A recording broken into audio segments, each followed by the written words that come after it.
Pues vamos a ver las tres leyes de Kepler. La primera ley de Kepler, ¿qué nos dice? Nos dice que los planetas orbitan alrededor del Sol mediante una trayectoria elíptica. Aquí tenemos nuestro supuesto planeta y aquí tenemos el Sol, que orbitan en una trayectoria elíptica alrededor del Sol. Y el Sol se va a encontrar en uno de los focos de la elipse, en este caso, en este foco de la elipse.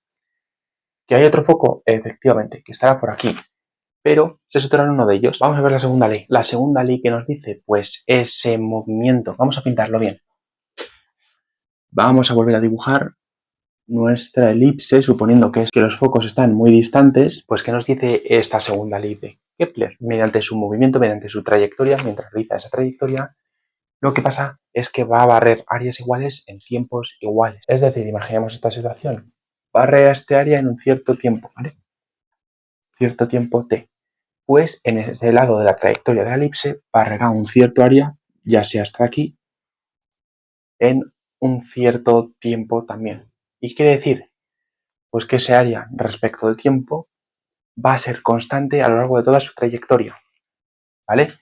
Que lo podemos resumir de esta manera. El diferencial de ese área respecto del tiempo va a ser constante. Y ahora vamos a ver de dónde sale esto. Vamos a coger este trocito de área. Vamos a pensar que ese trozo es muy, muy pequeño. Y a lo que vamos a denominar diferencial de área. Es un trocito infinitesimal de área. Esta sería su posición R, ¿vale? Respecto del Sol, que le tenemos aquí. La trayectoria normal sería esta de aquí. Pero ¿qué pasa? Que al ser tan pequeño el trozo infinitesimal, es decir, infinitamente pequeño, pues podemos suponer que esto que vamos a perder aquí de error va a ser ínfimamente pequeño y lo podemos aproximar mediante un triángulo rectángulo. Es decir, que al coger un área tan pequeña podemos aproximar esto que tenemos aquí mediante un triángulo rectángulo, perdiendo prácticamente casi nada. Que tenga aquí R como la posición, tengamos aquí un trozo muy pequeño de área, diferencial de área, y aquí tengamos diferencial del ángulo, es decir, un ángulo también infinitamente pequeño. ¿Qué pasa?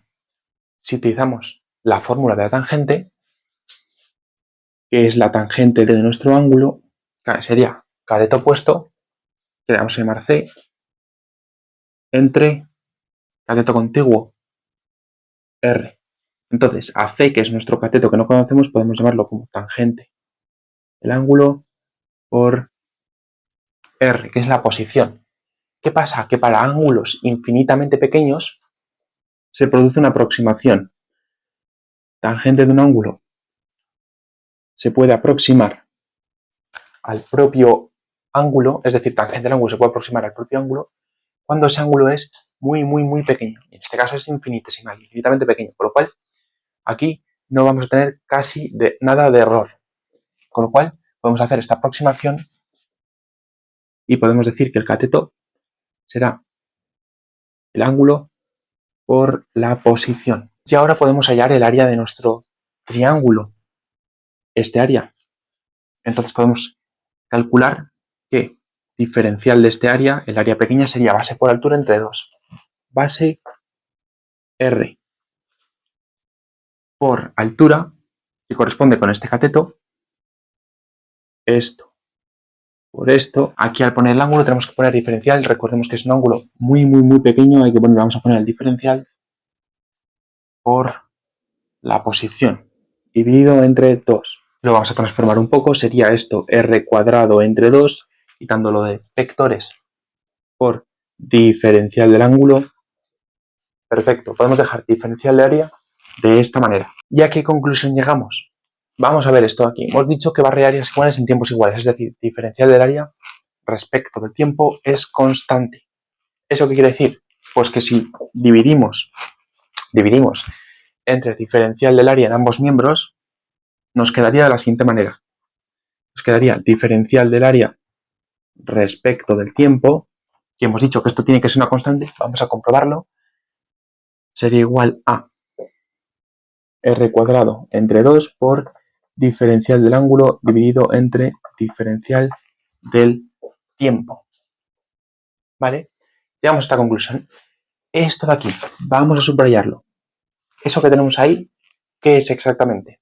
Pues es la definición de velocidad angular. Voy a borrar esto y vamos a poner que la velocidad angular, ahí lo tenemos, de esta manera.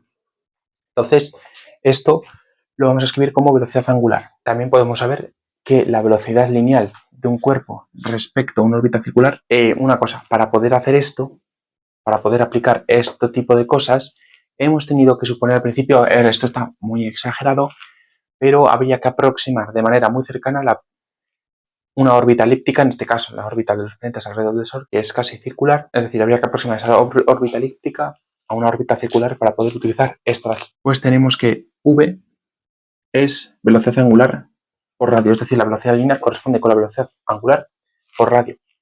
Que si despejamos velocidad angular, pues nos queda V entre R.